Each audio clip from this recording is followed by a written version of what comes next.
नमस्कार मित्रांनो, मी विलास चतुर आणि ह्या यूट्यूब चॅनलमध्ये आपलं सगळ्यांचं स्वागत करीत आहोत. मित्रांनो, जीसीसी टीबीसी मराठी 30 आणि 40 ची एक्झाम्स उद्यापासून चालू होणार आहे. याच्या अगोदर जीसीसी टीबीसी इंग्लिश 30 आणि 40 ची एक्झाम झालेली आहे आणि ह्या एक्झाम मध्ये स्टेटमेंट मध्ये खूप विद्यार्थ्यांचा प्रॉब्लेम्स क्रिएट झालेला आहे. डेसिमल नंबर्स येतात किंवा काही ठिकाणी डेसिमल नंबर्स येत नाही. काही स्टेटमेंट मध्ये 40 च्या डेसिमल नंबर दिलेले असतात 0.00, जबकि ते टाईप करताना डेसिमल नंबर येतच नाही. किती ट्राय केला तरी खूप विद्यार्थ्यांची स्टेटमेंट चुकलेली आहेत आणि काही विद्यार्थ्यांचं असं झालेलं आहे का त्याला डेसिमल नंबर नाहीयेत तरी पण त्यांच्या एक्सेल शीट मध्ये डेसिमल नंबर शो होतो. तर मग अशा वेळेस काय करायचं? खूप विद्यार्थ्यांची मागच्या एक्झाम्स मध्ये कमेंट आलेल्या व्हिडिओला आपल्या, सर याच्यावरती काहीतरी उपाय सांगा किंवा हे प्रॉब्लेम कसं सॉल्व्ह करायचा. तर मित्रांनो, हा व्हिडिओ खूप महत्त्वाचा आहे. जर तुम्ही जीसीसी टीबीसी मराठी 30 आणि 40 ची एक्झाम देत असाल तर हा व्हिडिओ पूर्ण बघा. व्हिडिओला स्किप करू नका, कारण थोडीशी जर तुम्ही स्किप केली, एखादी स्टेप तुमच्याकडनं मिस झाली, तुमच्या एक्झाम्स मध्ये प्रॉब्लेम क्रिएट होऊ शकतो किंवा समजण्यामध्ये प्रॉब्लेम होऊ शकतो. आणि हा व्हिडिओ जसं तुमच्यापर्यंत पोहोचेल तर तुम्ही तुमच्या स्टेटसला ठेवा, तुमच्या मित्रांना पाठवा, तुमच्या जे ग्रुप्स असतील, टेलिग्राम चॅनल असतील त्या ठिकाणी शेअर करा. खूप महत्त्वाचं आहे. काही विद्यार्थ्यांची सेटिंग माहीत नसते, ज्यांना माहिती आहे त्यांना ठीक आहे, पण ज्यांना माहीत नाही त्यांनी हा व्हिडिओ पूर्ण बघा. जर तुम्हाला डेसिमल शो होत असेल किंवा शो होत नसेल तर काय करायचं? मित्रांनो, आता ही तुमचं जीसीसी टीबीसीचं स्टेटमेंट आहे 30चं आणि एका बाजूला तुम्हाला स्टेटमेंटचा चार्ट दिलेला आहे, जो चार्ट तुम्हाला एक्सेल मध्ये इकडे टाईप करायचा आहे. मी अर्धा चार्ट टाईप केलेला आहे आणि फक्त आपल्याला जे नंबर्स टाकायचे तिथपर्यंत आणून ठेवलेला आहे. शॉर्ट मध्ये व्हिडिओ बनवतो, पण व्हिडिओ पूर्ण बघा, त्याला स्किप करू नका आणि परत खाली कमेंट करू नका ते कसं करायचं ते. तर व्हिडिओला प्लीज पूर्ण बघा आणि व्हिडिओला शेअर करायला विसरू नका. व्हिडिओ आवडला तर लाईक करा. मित्रांनो, ज्यावेळेस आता मला इथं स्टार्टर मध्ये नंबर टाकायचा आहे, नंबर आहे 8726 आणि इथं कॉमा सिस्टम आहे.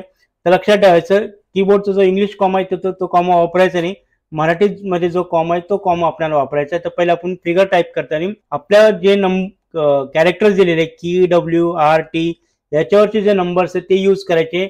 नमपॅडचे नंबर यूज नाही करायचे. नमपॅडचे नंबर वापरले तर ते इंग्लिश मध्ये येणार आहे, लक्षात ठेवा. तर आपल्याला काय वापरायचं आहे? तर आपल्याला वापरायचे इकडले वरचे जे नंबर्स आहेत ते. समजा मी टाईप करतो 8000,726 ही फिगर टाईप केली. आता इथं कॉमा सिस्टम आला का? तर नाही आला. मी कॉमा टाईप केलेला आहे तरी इथं कॉमा सिस्टम आलेला नाहीये. मग अशा वेळेस काय करायचं? कॉमा तर आपल्याला पाहिजेलच. हे बघा, मी परत फिगर टाईप करतो 8000. आता तुम्हाला इथं कॉमा दिसतो 726. परत आता बघा इथे कॉमा सिस्टम आला नाही. अशा वेळेस पॅनिक होऊ नका. एकच नंबर टाकला आणि जर तुम्हाला असं वाटतं गडबड होते तर या पूर्ण बॉक्सला सिलेक्ट करा. इथे नंबर्स मध्ये जा. इथं कस्टमच्या ऐवजी ना जनरल ऑप्शन सिलेक्ट करायचं. काय घ्यायचं? जनरल. लक्षात ठेवा, no specify format. General option select करा आणि परत हे फॉर्म जे नंबर्स आहे डिलीट करा ना. आता परत नंबर टाका 8000,726. मित्रांनो, आला कॉमा आला. पहिला कॉमा येत नव्हता. कॉमा आणण्यासाठी मी काय केलं? ह्या पूर्ण बॉक्सला सिलेक्ट केलं, या नंबरच्या फॉर्मॅटला क्लिक केलं आणि इथं काय घेतलं? जनरल ऑप्शन घेतला. लक्षात ठेवा, कोणता ऑप्शन घ्यायचा? जनरल. आणि जनरल मध्ये गेल्यावरती या पूर्ण बॉक्सला सिलेक्ट केल्यावरती इथं जनरल ऑप्शन घ्यायचा आणि मग आपल्याला फिगर टाईप करायची. पहिली जी फिगर टाईप केली असेल तिला डिलीट करून टाका आणि परत फिगर टाईप करा 8000,726. बघा, कॉमा सिस्टम आला. परत तुम्ही पुढची फिगर टाईप करायची असेल तर बघा 2000,0117. आता इथं काही मुलांचे जर इंग्लिश आकडे येत असेल तर ते नमपॅड वापरतात. तुम्ही जर इकडले अंक वापरले वरचे, कॅरेक्टरचे वरचे, तर मराठीचा नंबर येणार आहे आणि तुम्हाला इथं मराठीचाच नंबर पाहिजे. इंग्लिश मध्ये नंबर टाकू नका. त्याच्यानंतर काही विद्यार्थी कमेंट करतील की सर इंग्लिश नंबर टाकले, आमच्याकडनं इंग्लिश नंबर झाले, तर ते इंग्लिश नंबर ग्राह्य धरले जाणार नाही. तुम्हाला इथं मराठीच नंबर टाकायचे आणि मराठीमधले नंबर येण्यासाठी तुम्हाला तुमच्या कॅरेक्टरवरचे नंबर यूज करायचे. मग त्यासाठी जर कॉमा येत नसेल तर तुम्हाला काय करायचं? इथं नंबर मध्ये जाऊन जनरल ऑप्शन सिलेक्ट करायचं. ही झाली पहिली स्टेप. कधी? जर तुमचा डेसिमल येत असेल किंवा डेसिमल येतच नसेल त्यावेळेस. जर तुम्ही टाईप करताना कॉमा स्टार्टिंगला जर तुम्ही टाईप करताना फिगर टाईप करता आणि डायरेक्टली फिगर तुमची प्रॉपर येते तर अजिबात छेडछाड करू नका. जे आहे तसं टाईप करा. पण जर तुम्ही कॉमा टाईप करूनही तिथं कॉमा येत नसेल तरच पुढची स्टेप वापरा. लक्षात ठेवा, जर ही परिस्थिती कधी करायची? जर तुम्ही कॉमा देऊनही कॉमा दिसत नसेल तर, किंवा डायरेक्टली एखादी फिगर टाईप केली आणि डायरेक्ट डेसिमल येत असेल तर. आता हे डेसिमल कधी येऊ शकतात? समजा आता ही मी फिगर डिलीट करून टाकतो. इथं याच्या अगोदर कोणी जर सेटिंग करून ठेवली असेल डेसिमलची, 2 डेसिमलची, तर बघा आता मी जर फिगर टाकली का 8000,726 बघा अशी फिगर येणार. मग अशी फिगर जर येत असेल एखाद्याच्या कम्प्युटरवरती तर त्यांनी काय करायचं, पॅनिक व्हायची गरज नाही, काळजी करू नका. सॉरी, इथला कॉमा वापरायचा आपल्याला 0,117. बघा असं जर 0,0 येत असेल तर सिंपल आहे, त्याला डिलीट करा त्या फिगरला आणि परत पूर्ण बॉक्स सिलेक्ट करा जिथपर्यंत तुम्हाला कंटेंट टाईप करायचे. त्याला परत नंबर मध्ये जा आणि कस्टमच्या ऐवजी तुम्ही जनरल ऑप्शन सिलेक्ट करा. काय करायचं, जनरल हा कॉमा वापरायचा नाही, लक्षात ठेवा.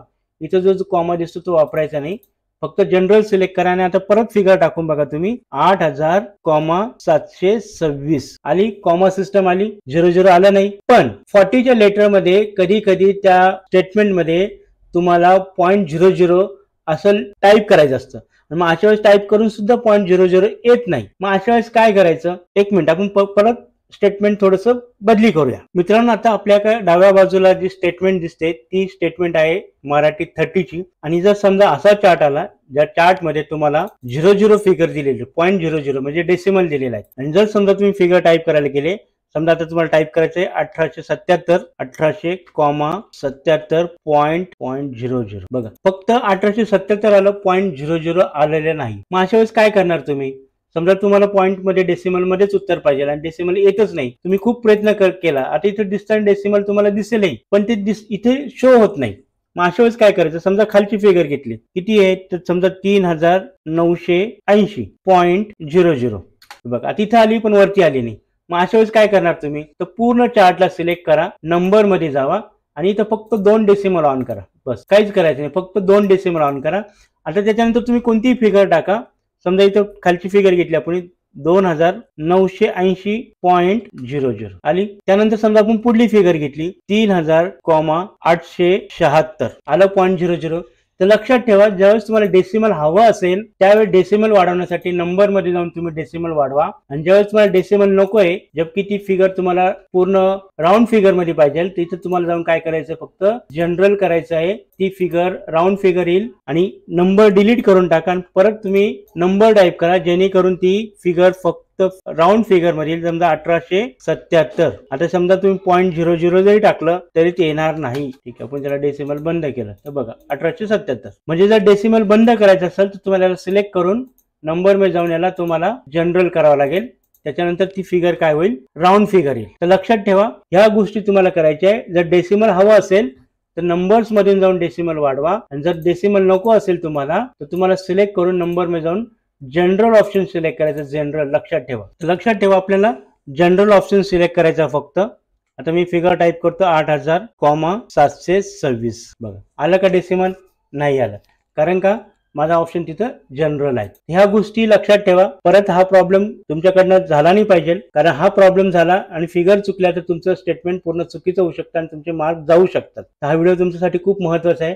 आणि अजून एक गोष्ट महत्वाची, खूप विद्यार्थ्यांनी विचारलं ISM ऑन ऑफ कसं करायचं, तर इथे तुम्हाला खाली तुमचं टास्क बार दिसतो, इथे एक तुम्हाला शो हिडन आयकॉन्स म्हणून ऑप्शन आहे, त्याच्यावर जर क्लिक केला तर तुम्हाला ISMचा आयकॉन दिसतो, त्याला डबल क्लिक करा, ISM ऑन होतं. इथं तुम्हाला टाईपरायटर कस्टम मध्ये जाऊन तुम्ही टायपिंग कीबोर्ड सेट करू शकता, लेआउट रेमॉन्टिंग पाहिजे का टाईपरायटर पाहिजे, तर तुम्ही त्याच्यापैकी एक सेट सिलेक्ट करू शकता ज्याच्यावर तुमची सवय झालेली आहे. दुसरी गोष्ट म्हणजे एक स्विच की जो दिलेला आहे तो सध्या स्क्रोल लॉकला आहे. जर तिथं वेगवेगळ्या पद्धती असेल, शक्यतो 99% स्क्रोल लॉकला असतं. जर तुम्ही स्क्रोल ऑन असेल तर मराठी टाईप होईल आणि स्क्रोल बंद केला तर इंग्लिश टाईप होईल. हे कधी वापरायचं आहे, ईमेल टाईप करताना. तर ह्या गोष्टीची काळजी घ्या. हा व्हिडिओ जास्तीत जास्त विद्यार्थ्यापर्यंत शेअर करा आणि अजूनही जर तुम्हाला काही डाऊट असेल लक्षात ठेवा तर कमेंट बॉक्स मध्ये करा. व्हिडिओला आवडला असेल तर लाईक करा, चॅनलवरती जर नवीन असाल तर चॅनल सबस्क्राईब करा आणि तुम्हाला पेपर कसा गेला तो जरूर कमेंट बॉक्स मध्ये कळवा. आणि तुम्हाला सगळ्या विद्यार्थ्यांना GCC DBCच्या मराठी 30 आणि 40च्या परीक्षेसाठी खूप साऱ्या शुभेच्छा. परत एका नवीन व्हिडिओ मध्ये आपण भेटणार आहोत. तोपर्यंत जय हिंद, वंदे मातरम.